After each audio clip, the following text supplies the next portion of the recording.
പൊന്നുമോളെ, പടച്ചറപ്പിനെ പേടിച്ച് ജീവിക്കണം പൊന്നുമോള്. നിന്നെ തെറ്റിലേക്ക് വിളിക്കുന്നവര് നല്ലത് പറഞ്ഞിട്ടവനെ ദീനിന്റെ വഴിയിലേക്ക് പറഞ്ഞു വിടുന്നവളാണ് പെണ്ണ്. റബ്ബേ, ബസറ പട്ടണത്തിൽ ഒരു ചെറുപ്പക്കാരനുണ്ടായിരുന്നു. എന്റെ ജോലിയെന്നറിയുമോ? വൈകുന്നേര സമയമായി കഴിഞ്ഞ നല്ല വസ്ത്രവും ധരിച്ച് സുഗന്ധവും അടിച്ചിട്ട് ഇറങ്ങുകയാണ്. വഴിയിലൂടെ നടക്കുകയാണ്. സുന്ദരിയായ പെണ്ണുങ്ങളുടെ പുറകെ നടന്ന് ശല്യം ചെയ്യുകയാ. റബ്ബേ, അല്ലാഹുവിനെ പേടിയുള്ള ഒരു പെണ്ണുണ്ടായിരുന്നു. ആരൊക്കെ നോക്കിയിട്ടും ആ പെണ്ണിനെ പിഴപ്പിക്കാൻ കഴിഞ്ഞില്ലോ. അവസാനം ഈ ചെറുപ്പക്കാരൻ ആ സുന്ദരിയായ പെണ്ണിന്റെ പുറകെ നടന്നു പോവുകയാ. അല്ലാഹുവേ, ശരീരം മുഴുവനും മറച്ചിട്ട് നടന്നു പോകുന്ന പെണ്ണ്. ചെറുപ്പക്കാരൻ പുറകെ നടക്കുകയാണ്. കുറെ അങ്ങ് നടന്നു കഴിഞ്ഞപ്പോ ആ പെണ്ണ് തിരിച്ചു നിന്നിട്ട് ചോദിച്ചു, ചെറുപ്പക്കാരോ, എന്തിനാ എന്റെ പുറകെ നടക്കുന്നത്? നടന്നിട്ട് നിനക്കൊരു പ്രയോജനവുമില്ലോ. പഠിച്ചവരെ പിന്നെയും മുന്നോട്ട് നടക്കുകയാ. അവസാനം ആ ചെറുപ്പക്കാരൻ വിടില്ല എന്ന് മനസ്സിലായപ്പോ അല്ലാഹുവിനെ പേടിയുള്ള ശരീരം മുഴുവനും മറച്ച പെണ്ണ് ചോദിക്കുന്നു, ചെറുപ്പക്കാരോ, മരിക്കണമെന്നുള്ള ഓർമ്മ നിനക്കില്ലേടാ? മരിക്കണ്ടവനാണെന്നുള്ള ചിന്ത നിനക്കില്ലേ? എന്തിനാ എന്റെ പുറകെ നടക്കുന്നത്? എന്റെ ശരീരം മുഴുവനും മറച്ചിരിക്കുകയാണല്ലോ. പിന്നെ എന്ത് കണ്ടിട്ടാ നീ വരുന്നതെന്ന് ചോദിക്കുമ്പോ ചെറുപ്പക്കാരൻ പറയുന്നു, പെണ്ണ്, നിന്റെ രണ്ട് കണ്ണുണ്ടല്ലോ, കാണാനും തടകാ പെണ്ണ്. നിന്റെ കണ്ണ് കണ്ടിട്ടാണ് ഞാൻ പുറകെ വന്നത്. നിന്റെ കണ്ണിന് എത്ര സൗന്ദര്യമാണെങ്കിലും നിന്റെ ശരീരത്തിന് എത്ര സൗന്ദര്യമായിരിക്കും പെണ്ണ്.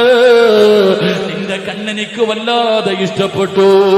അല്ലാഹുവേ, ചെറുപ്പക്കാരൻ പറയേണ്ട താമസമാ പെണ്ണങ്ങ് പതറുകയാ. അവിടെന്ന് പറഞ്ഞ്, ഇവിടെയും ഇരിക്കുവോ? എന്റെ കണ്ണ് കണ്ടിട്ടല്ലേ നിങ്ങൾ എന്റെ പുറകെ വന്നത്? ഇവിടെയും ഇരിക്കുവോ? നിങ്ങൾക്ക് ഞാനൊരു സമ്മാനം കൊടുത്തു വിടോ. പഠിച്ചവരെ, ചെറുപ്പക്കാരനെ പിടിച്ചിരുത്തിയിട്ട് ആ സുന്ദരിയായ പെണ്ണ് വീട്ടിലേക്ക് ഓടുകയാണ്. വീടിന്റെ അകത്ത് പോയി കിടന്ന് വിളിച്ചു കൂവുകയാണ്. കിടന്ന് പൊട്ടിക്കരയുന്നു, റബ്ബേ, ഒരു ചെറുപ്പക്കാരനെ കൊണ്ട് പാപം ചെയ്യിപ്പിച്ചു പോയല്ലോ. അല്ലോ, എന്റെ കണ്ണാണല്ലോ അതിന് കാരണം. എന്റെ കണ്ണ് കണ്ടിട്ടാണല്ലോ ഈ ചെറുപ്പക്കാരൻ വന്നത്. അതുകൊണ്ട് റബ്ബേ, വീടിന്റെ അകത്ത് കിടന്ന് കരയുകയാ. അവസാനം ചെയ്തെന്നറിയുവോ? പടച്ചവനെ, ഒരു കത്തിയെടുത്തിട്ട് രണ്ട് കണ്ണിന്റെ കൃഷ്ണമണികൾ കുത്തിയെടുക്കുകയാണ്.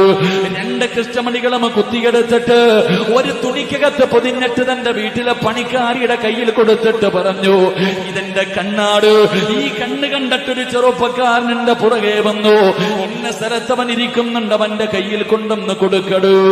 അല്ലാ, സുന്ദരിയായ പെണ്ണ് കൊടുത്തുവിടുന്ന സമ്മാനവും കാത്ത് അതാ വഴിയോരത്ത് കാത്തിരിക്കുന്ന ചെറുപ്പക്കാരന്റെ മുന്നിലേക്ക് ആ പെണ്ണ് കൊണ്ടുപോയി പൊതിയങ്ങ് കൊടുക്കുമ്പോ സന്തോഷത്തോടെ ചെറുപ്പക്കാരൻ തുറന്നു നോക്കുമ്പോ സുബ്ഹാനല്ലാഹ്, രക്തത്തിൽ കുളിച്ചിരിക്കുന്ന രണ്ട് കൃഷ്ണമണികളാ. ആ പെണ്ണ് പറഞ്ഞു, എന്റെ യജമാനത്തിയുടെ കണ്ണാട്. ഇത് കണ്ടിട്ടല്ലേ നിങ്ങൾ പുറകെ വന്നത്? ഇത് കണ്ടിട്ടല്ലേ നിങ്ങൾ പുറകെ വന്നത്? പഠിച്ചവരെ കയ്യിലേക്ക് വെച്ച് കൊടുക്കുമ്പോ ബസ്രയിലെ ചെറുപ്പക്കാരൻ വലിച്ചെറിഞ്ഞിട്ട് വീട്ടിലേക്ക് ഓടുകയാണ്. കിടന്നിട്ടുറക്കം വരുന്നില്ലോ, ഭക്ഷണം കഴിക്കാൻ കഴിയുന്നില്ലോ, മനസ്സിന്റെ ഉള്ളിൽ സമാധാനമില്ല. പഠിച്ചവരെ 2 ദിവസം കഴിഞ്ഞു. സമാധാനം കിട്ടാതെ വന്നപ്പോ അവിടുന്ന് ചിന്തിച്ചു, അല്ലാ, ആ പെണ്ണിനോടൊന്ന് പൊരുത്തം ചോദിക്കണമല്ലോ പഠിച്ചവര്. അവിടുന്ന് പൊരുത്തം ചോദിക്കുന്നതിന് വേണ്ടി അതാ പെണ്ണിന്റെ വീട്ടിലേക്ക് കടന്നു വരുമ്പോ സുബ്ഹാനല്ലാഹ്, കണ്ട കാഴ്ച എന്തെന്നറിയുവോ?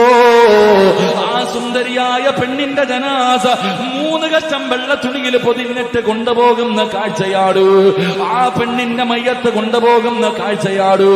റബ്ബേ, ചെറുപ്പക്കാരന്റെ മനസ്സിൽ തോന്നിയ വാക്കെന്തെന്നറിയുവോ? ആ പെണ്ണ് പറഞ്ഞ ഒരേ ഒരു വാക്ക്, എടാ, മരിക്കേണ്ടവനല്ലേ, അല്ലാഹുവിന്റെ മുന്നിൽ പോകേണ്ടവനല്ലേ, അല്ലാഹുവിന്റെ മുന്നിൽ പോകേണ്ടവനല്ലേ.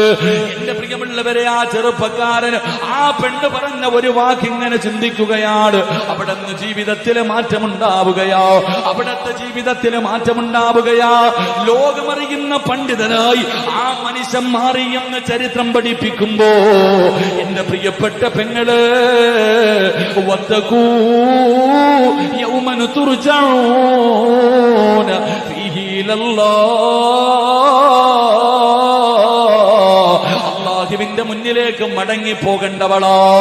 എവിടെ പോയാലും എത്ര ആസ്വദിച്ചാലും എത്ര സുഖിച്ചാലും ആരും കാണാതെ എന്തൊക്കെ ചെയ്താൽ ഒരു ദിവസം നീ മടങ്ങേണ്ടവളാ മോള്. ഒരു ദിവസം മടങ്ങേണ്ടവനാ ചെറുപ്പക്കാരാ. ഒരല്പനേരത്തെ സുഖത്തിന് വേണ്ടി അല്ല നിനക്ക് എന്തെല്ലാം തന്നു പെങ്ങള്, എത്രയോ അനുഗ്രഹങ്ങൾ നിനക്ക് തന്നു. എന്നിട്ട് എല്ലിന്റെ അകത്ത് കൊഴുപ്പ് കൂടുമ്പോ എന്റെ പ്രിയപ്പെട്ട പെണ്ണുങ്ങൾക്ക് വല്ലാത്ത അഹങ്കാരവാ. എന്റെ പ്രിയപ്പെട്ട പെങ്ങള്, അള്ളാനെ പേടിയുള്ളവര് പെണ്ണിനെ പറഞ്ഞു തരോ. സഹാബത്തിന്റെ കാലത്ത് ജീവിച്ചവരല്ലോ, അള്ളാന്റെ റസൂലിന്റെ കാലത്ത് ജീവിച്ചവരല്ലോ, സയ്യിദന്മാരല്ലോ, ഔലിയാക്കന്മാരല്ലോ. എന്നെ പോലെ വിചാരമുള്ള പച്ചയിറച്ചിയുള്ള 33 വയസ്സുള്ള ഒരു പെണ്ണിന്റെ കഥ നിനക്ക് പറഞ്ഞു തരട്ടെ. ആ പെണ്ണിനെ പോലെയാകണം പൊന്നുമോള്. പഠിച്ചവരെ പാലക്കാട് ജില്ലക്കാരിയാണ്. അല്ലാഹു ആ പെണ്ണിനൊരു പരീക്ഷണം കൊടുത്തു. 2 മക്കളും ഒരു ഭർത്താവുമുണ്ട്. ആ പെണ്ണിന് അല്ലാഹു കൊടുത്ത രോഗം എന്തെന്നറിയോ? തന്റെ ശരീരത്തിൽ വികാരത്തിന്റെ ഹോർമോണുകൾ കൂടുതലാണ് പെണ്ണ്. പഠിച്ചവരെ ശരീരത്തിൽ വികാരത്തിന്റെ ഹോർമോൺ കൂടുതലാണ്. പഠിച്ചവര് വികാരമുണ്ടാകുമ്പോ തന്റെ ശരീരത്തിലെ ഓരോ രോമത്തിലൂടെയും രക്തം ഇങ്ങനെ ഒലിക്കുകയാ. വികാരമുണ്ടാകുന്ന സമയത്ത് തന്റെ ശരീരത്തിലെ രോമങ്ങളിലൂടെ രക്തം ഇങ്ങനെ ഒഴുകുകയാണ്. അവസാനം ബോധം കെട്ട് തളർന്നു വീഴുകയോ, എടുത്ത് ഹോസ്പിറ്റലിൽ കൊണ്ടുപോയിട്ട് ബ്ലഡ് കയറ്റുകയാണ്. അവസാനം ഡോക്ടർമാര് പറഞ്ഞു, ഒരു കാലത്തും നിന്റെ ഭർത്താവിന് നിന്റെ ആഗ്രഹം സാധിച്ചു തരാൻ കഴിയില്ല. കാരണം നിന്റെയും നിന്റെ ഭർത്താവിന്റെയും ബ്ലഡ് ഒരേ ബ്ലഡാണ്. നിന്റെയും നിന്റെ ഭർത്താവിന്റെയും രക്തം ഒരേ രക്തമാണ്. അതുകൊണ്ട് നിന്റെ ഈ അസുഖമുള്ളത് കാരണം ഒരിക്കലും നിന്റെ ഭർത്താവിന് നിന്റെ ആഗ്രഹങ്ങൾ സാധിച്ചു തരാൻ കഴിയില്ല. പടച്ചവനെ, വികാരമുണ്ടാകുന്ന സമയത്ത് രക്തമൊക്കെ ഒലിച്ചു പോകുന്നു. ബോധം കെട്ട് ഹോസ്പിറ്റലിൽ കൊണ്ടുവരുന്നു. രക്തം ഇങ്ങനെ കയറ്റുകയാണ്. അവസാനം ഗതിയില്ലാതെ ഡോക്ടർ പറഞ്ഞു, പെണ്ണ്, ഇനി നിനക്ക് ജീവിക്കണമെങ്കിൽ അന്യപുരുഷനുമായി ശാരീരികമായി ബന്ധപ്പെടലല്ലാതെ വഴിയില്ല. അന്യപുരുഷനുമായി നിന്റെ ശരീരം പങ്കുവെക്കാതെ നിനക്കിനി ജീവിക്കാൻ കഴിയില്ല എന്ന് ഡോക്ടർ പറയുമ്പോ കരഞ്ഞുകൊണ്ട് ചോദിക്കുന്നു, ഉസ്താദ്, ഞാനെന്ത് ചെയ്യാനാ ഉസ്താദ്? എനിക്കെന്റെ ഭർത്താവിന്റെ കൂടെ എന്റെ മക്കളുടെ കൂടെ ജീവിക്കണമെന്ന് എനിക്ക് വല്ലാത്ത മോഹമുണ്ട്. ഡോക്ടർ പറയുന്നു, അന്യപുരുഷന്റെ കൂടെ ശാരീരികമായി ബന്ധപ്പെടാതെ ഇനി എനിക്ക് ജീവിക്കാൻ കഴിയില്ല. എന്ത് ചെയ്യണമെന്ന് ചോദിക്കുമ്പോ അവസാനം പറഞ്ഞു കൊടുത്തു, പെങ്ങള്, മരിച്ചുപോയാ, രക്തമൊലിച്ചൊലിച്ച് നീയങ്ങ് മരിച്ചുപോയാ അല്ലാഹു നിനക്ക് ഷഹീദിന്റെ കൂലി തരും. അന്യപുരുഷന്റെ മുന്നിൽ ശരീരം പങ്കുവെച്ചാ നിന്റെ ദുനിയാവും ആഖിറവും നഷ്ടപ്പെട്ടു പോകുമെന്ന് പറയുമ്പോ കരഞ്ഞുകൊണ്ട് പറയുന്നു, ഉസ്താദ്, മരിച്ചാലും എനിക്ക് കുഴപ്പമില്ല, മരിച്ചാലും എനിക്ക് കുഴപ്പമില്ല. അല്ലാഹു എനിക്ക് ഷഹീദിന്റെ കൂലി തരുമല്ലോ. എന്നാലും എന്റെ ഭർത്താവിനെ വഞ്ചിക്കാൻ എനിക്ക് വയ്യ. എന്റെ ഭർത്താവിന്റെ സ്ഥാനത്ത് മറ്റൊരുത്തനെ കാണോ. എന്റെ സുഖത്തിന് വേണ്ടി ആഖിറം നഷ്ടപ്പെടുത്താൻ ഞാനില്ലോ. എനിക്ക് വേണ്ടി ദുആ ചെയ്യണേ എന്നാ പ്രിയപ്പെട്ട പെങ്ങള് പറയുമ്പോ, പെണ്ണെന്ന് പറഞ്ഞാൽ അവളാ മോള്. ഈമാനുള്ളവളെന്ന് പറഞ്ഞാൽ അതാണ്. അന്യവന്റെ കൂടെ ശാരീരികമായി ബന്ധപ്പെടലല്ലാതെ ഇനി ജീവിക്കാൻ ഒരു വഴിയില്ലെന്ന് ഡോക്ടർ പറഞ്ഞപ്പോ പോലും അവള് പറഞ്ഞ മറുപടി എന്തെന്നറിയോ? നീ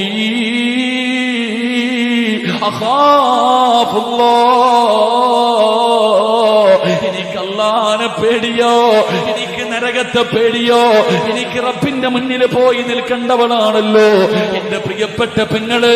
അല്ല നിനക്ക് ഇങ്ങനെ ഒരു രോഗം തന്നില്ലല്ലോ, നിന്റെ ആഗ്രഹം സാധിച്ചു തരാ നിനക്കൊരു ഭർത്താവിനെ പടച്ചുറപ്പ് തന്നല്ലോ. എന്നിട്ടും മനസ്സില്ലാതെ അഹങ്കാരിയെ പോലെ റബ്ബിനെ മറന്നോ? പൊന്നുമോളെ, അള്ളാന്റെ മുന്നിൽ പോകേണ്ടവളല്ലേ? ആദം നബിയുടെ മുന്നില്, നൂഹ് നബിയുടെ മുന്നില്, ഇബ്രാഹിം നബിയുടെ മുന്നില്, മൂസാ നബിയുടെ മുന്നില്, യാക്കൂബ് നബിയുടെ മുന്നില്, ദാവൂദ് നബിയുടെ മുന്നില്, സുലൈമാൻ നബിയുടെ മുന്നില്, യൂസുഫ് നബിയുടെ മുന്നില്, യഹിയാ നബിയുടെ മുന്നില്, മഹാനായ നബി മുഹമ്മദ് മുസ്തഫ സല്ലല്ലാഹു അലൈഹി വസല്ലമ തങ്ങൾ വരെയുള്ള 1,24,000 പരം വരുന്ന പ്രവാചകന്മാര്, അവരുടെ ഉമ്മത്തീങ്ങള്, റസൂലുള്ളാഹ്, സഹാബത്ത്, താബീങ്ങള്, തബഅ താബീങ്ങള്, ഇമാമുമാര്, ഔലിയാക്കന്മാര്, പണ്ഡിതന്മാര്, നിന്റെ മാതാപിതാക്കള്, നിന്റെ ഭർത്താവ്, നിന്റെ മക്കള്, നിന്റെ കൂടപ്പറപ്പ്, നിന്റെ കൂട്ടുകാര്, നിന്റെ കുടുംബക്കാര്, ഇവരെല്ലാം നാളെ പടച്ച റബ്ബിന്റെ പരലോകത്ത് നിൽക്കുമ്പോ ഒരു വ്യഭിചാരിയെ പോലെ, ഒരു വൃത്തികെട്ടവളെ പോലെ നിനക്ക് റബ്ബിന്റെ മുന്നിൽ പോയി നിൽക്കാനുള്ള ധൈര്യമുണ്ടോ പെണ്ണ്? പൊന്നുമോള്, ശഅബാനിന്റെ രാത്രിയോ എല്ലാം പറ്റിപ്പോയി, അല്ലാഹു മാത്രമേ അറിഞ്ഞിട്ടുള്ളൂ. എല്ലാ പടച്ച റബ്ബിന്റെ മുന്നിലേറ്റ് പറ പൊന്നുമോള്. മായിസ് റളിയല്ലാഹു തആല അൻഹുവിന്റെ ചരിത്രം നാട് മുഴുവനും ഇങ്ങനെ പറയുകയോ. കൂടെ വ്യഭിചരിച്ച പെണ്ണുണ്ടല്ലോ, മായിസ് റളിയല്ലാഹു തആല അൻഹുവിന്റെ കൂടെയുള്ള രണ്ടാമത്തെ പ്രതിയായ ഈ പെണ്ണിന്റെ ചെവിയിലും ഈ വാർത്ത കേൾക്കുകയാണ്. പടച്ചവരെ, എഴുന്നേറ്റിലോ ഹദറത്തി റസൂലില്ലാഹ്, അല്ലാഹുവിന്റെ റസൂലിന്റെ മുന്നിലേക്ക് കടന്നു തന്നിട്ട് ഈ പെണ്ണ് പറയുന്നു, യാ റസൂലല്ലാഹ്, ഞാനാണ് നബിയേ, ഞാനാണ് നബിയേ, രണ്ടാമത്തെ പ്രതി ഞാനാണ് നബിയേ, എന്റെ വയറിന്റെ അകത്ത് കിടക്കുന്ന കുഞ്ഞു മായിസിന്റെ കുഞ്ഞാണ് നബിയേ. അല്ലാഹുവിന്റെ പ്രവാചകന് അവിടെ നിന്ന് പറഞ്ഞു, പെണ്ണേ നീ ഗർഭിണിയാണല്ലോ, നീ ഗർഭിണിയാണല്ലോ, പോയിട്ട് പ്രസവം കഴിഞ്ഞു വരാന് പറഞ്ഞു വിടുകയാ. തൗബ ചെയ്യട്ടെ എന്ന് കരുതിയിട്ടാണ് പറഞ്ഞു വിട്ടത്. പക്ഷേ 9.5 മാസം കഴിഞ്ഞു, പ്രസവം കഴിഞ്ഞു. ചോര കുഞ്ഞിനെയും എടുത്തുകൊണ്ട് അല്ലാഹുവിന്റെ റസൂലിന്റെ മുന്നിൽ വന്നു. യാ റസൂലല്ലാഹ്, പ്രസവം കഴിഞ്ഞു നബിയേ, എന്നെ ഒന്ന് ശുദ്ധീകരിക്കു നബിയേ. അല്ലാഹുവിന്റെ പ്രവാചകൻ പറഞ്ഞു, പാല് കൊടുക്കാൻ നീയല്ലേ ഉള്ളൂ, നിന്റെ കുഞ്ഞ് ഭക്ഷണം കഴിക്കുന്നത് വരെ പാല് കൊടുത്തിട്ട് വരാ പറഞ്ഞു വിടുകയാ. കാരണം പ്രസവിച്ച തന്റെ ചോര കുഞ്ഞിനെ കണ്ടാലേ ഉമ്മയുടെയും മനസ്സ് മാറുമല്ലോ. പക്ഷേ ആ പെണ്ണിന്റെ മനസ്സ് മാറിയില്ലോ. തന്റെ കുഞ്ഞു ഭക്ഷണം കഴിക്കാൻ തുടങ്ങുമ്പോ അല്ലാഹുവിന്റെ റസൂലിന്റെ മുന്നിലേക്ക് കടന്നു വന്നു.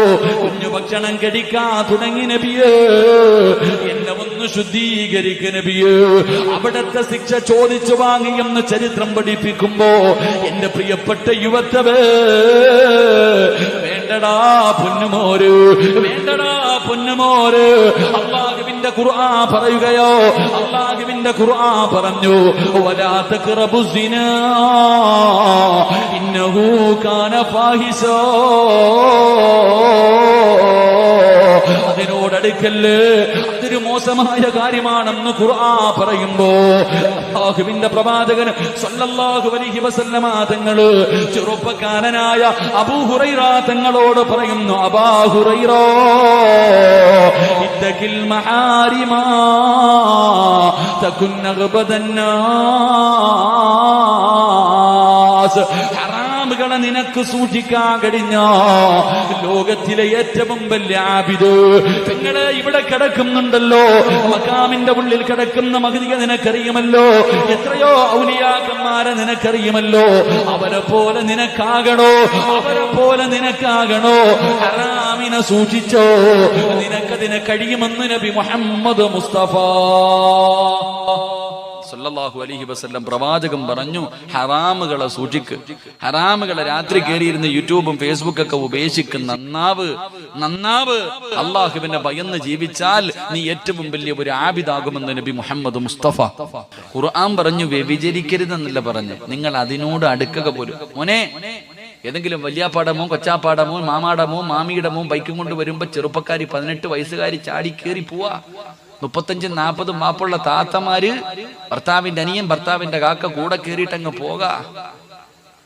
എന്റെ പ്രിയപ്പെട്ട പെങ്ങളെ, അള്ളാഹു നിങ്ങൾക്ക് ഹിദായത്ത് നൽകി അനുഗ്രഹിക്കുമാറാകട്ടെ. ഹറാമുകളെ സൂക്ഷിക്ക്. 40 കൊല്ലം അള്ളാന്റെ പള്ളിക്ക് ബാങ്ക് വിളിച്ച മനുഷ്യൻ കാഫിറായിട്ട് മരിച്ചു പോകാനുള്ള കാരണം കള്ളുകുടിച്ചതുകൊണ്ടല്ല വാപ്പ, വ്യഭിചരിച്ചത് കൊണ്ടല്ല, പലിശ തിന്നത് കൊണ്ടല്ല, വൃത്തികേടുകൾ കാണിച്ചത് കൊണ്ടല്ല.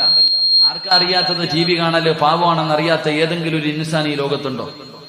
പാവമാണ് ഈ സിനിമ കാണല്, സീരിയല് കാണല്, അതിനകത്ത് ഇത് കാണല് തെറ്റാണെന്നറിയാത്ത ഏതെങ്കിലും ഒരു മഹ്ലൂക്ക് ഈ ലോകത്തുണ്ടോ? എന്നിട്ടും ടി വി ഇല്ലാത്ത വീട് വല്ലതും ഉണ്ടോ? ടി വി ഇല്ലാത്ത വീട്. എന്റെ പ്രിയപ്പെട്ടവരെ, അള്ളാഹുവെ പടച്ചവനെ, അന്യ പെണ്ണ് റോഡിലൂടെ നടന്നു പോകുമ്പോ തനിക്ക് എതിരെ വരുന്ന ഒരു പെണ്ണിന്റെ ശരീരത്തിൽ നോക്കുന്നത് പാവമല്ലേ?